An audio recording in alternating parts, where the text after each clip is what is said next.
राजधानी रांची में eye flu का प्रकोप तेजी से लोगों को प्रभावित कर रहा है। आई फ्लू से प्रभावित लोग घरेलू नुस्खे भी अपना रहे हैं। इसी बीच रांची के प्रसिद्ध चिकित्सक डॉक्टर अनुज ने लाइव 7 से खास बातचीत में आई फ्लू के लक्षण और बचाव पर विस्तृत चर्चा की है। आइए जानते हैं आई फ्लू से किस तरह से बचाव करें।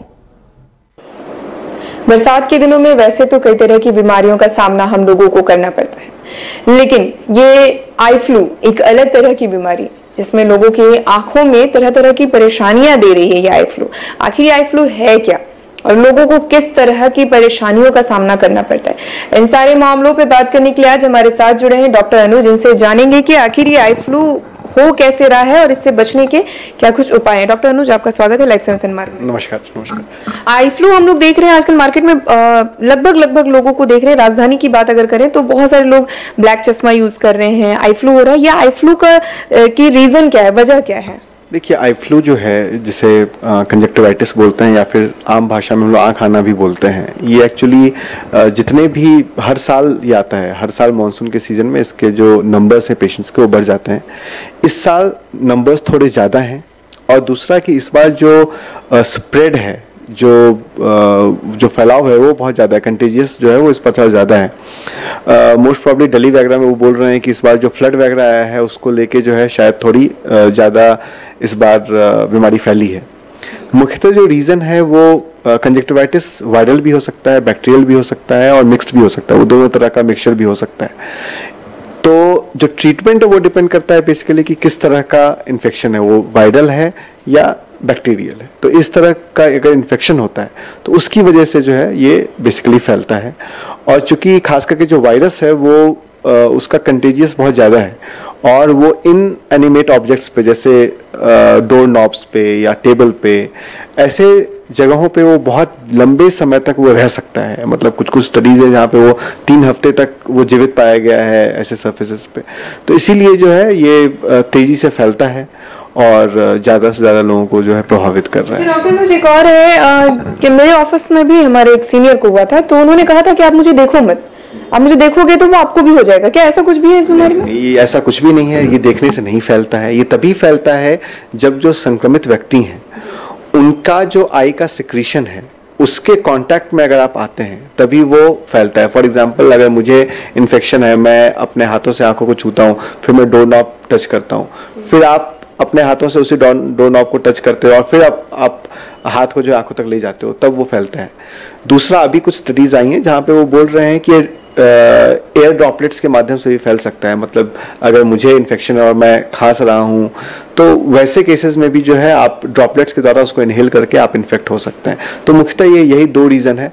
मेन जो इसका मोड ऑफ ट्रांसमिशन है वो आई सिक्रीशन की वजह से है। तो अब इससे बचाव के लिए क्या कुछ कर सकते हैं हम, मतलब घरेलू उपचार ऐसा कुछ कि हम बच सके इससे, या फिर अगर हो भी गया है तो हमारे सामने हमारे संबंधियों को ऐसा ना हो? अगर घर पे कोई अगर संक्रमित व्यक्ति है तो पहला तो आप उनका बेड वगैरह अलग कर दें, उनका टॉवेल और ये सब जो है रुमाल उनका सेपरेट रखें, उसको यूज़ ना करें। एज सच जो है ये सेल्फ लिमिटिंग डिजीज़ है, मतलब ये 7 से 14 दिनों में ठीक हो जाती है। अगर 14 दिनों के बाद भी ये ठीक नहीं हो रही है तो आप अपने जो नज़दीकी नेत्र विशेषज्ञ उनसे आप सलाह ले सकते हैं। ओवर द काउंटर मेडिसिन जो है वो रिकमेंडेड नहीं है। मैक्सिमम आप कुछ लुब्रिकेटिंग आई ड्रॉप्स है वो यूज़ कर सकते हैं।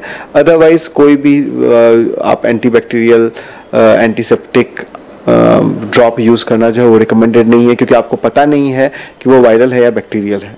तो अगर आपको सिम्टम परसिस्ट कर रहा है, स्पेशली अगर आपको, जिसे नॉर्मली जो पेशेंट्स बोलते हैं वो बोलते हैं आँख में लालीपन है या आँख में सूजन है या आँख में उनको गड़ने जैसा महसूस होता है, ये सिम्टम्स आपके 7 से 14 दिनों में सबसाइड हो जाएंगे। इसके लिए आपको कुछ विशेष करने की ज़रूरत नहीं है, आप बस एक लुब्रिकेटिंग आई ड्रॉप यूज़ कर सकते हैं। अगर आपको जलन बहुत ज़्यादा है तो आप कोल्ड पैक यूज़ कर सकते हैं। अगर आप सवेरे उठते हैं और आँखों में बहुत ज़्यादा पपड़ी जम रही है, उस केसेस में उससे रिलीफ के लिए आप वार्म पैक से जो आप रिलीफ पा सकते हैं। लेकिन अगर आपको आंखों में बहुत तेज़ दर्द है, आपको लाइट के प्रति बहुत ज़्यादा सेंसिटिविटी हो रही है, अगर आप कॉन्टैक्ट लेंस यूज़ कर रहे हैं, अगर आपको देखने में परेशानी हो रही है, ऐसे केसेस में आप इमीडिएटली जो है अपने डॉक्टर्स को दिखाएं। अदरवाइज होम रेमेडी कुछ नहीं करना है, आप आइसोलेट रखो खुद को, साफ सफाई का ध्यान रखो, हाथ को आप रेगुलर वॉश करो, हाथों को बार बार जो है वो आंखों के पास मत लेके जाओ। अगर आप कॉन्टैक्ट लेंस यूज करते हो तो इस दौरान कॉन्टैक्ट लेंस ना पहने। तो अगर आप ये सब जो बेसिक प्रिकॉशन है बस वो लेंगे तो आप संक्रमण को इससे रोक सकते हैं। खास करके जो पब्लिक प्लेसेस हैं, स्विमिंग पूल हो गया या फिर जो वाटर पार्क हो गए, वो सब का उपयोग फिलहाल जो है आप ना करें तो बेहतर है। डॉक्टर अनुज, ये हमारे साथ थे डॉक्टर अनुज, जिन्होंने हमें बताया आई फ्लू से किस तरीके से बचा जाए और ये होने की जो संभावनाएं हैं, संभावित जगहें बताई, संभावित चीजें बताई, इन सारी चीजों से दूरी बनाए रखें ताकि आप भी सेहतमंद रहे और आपका परिवार और आपके साथ में कलीग्स जो हैं वो भी सेहतमंद रहे। फिलहाल चाहूंगी इजाजत, लेकिन ऐसे ही चिकित्सक उपायों के साथ हम आपके साथ फिर से जुड़ेंगे। सहयोगी हेमंत के साथ काजल मेहता, लाइव 7 रांची।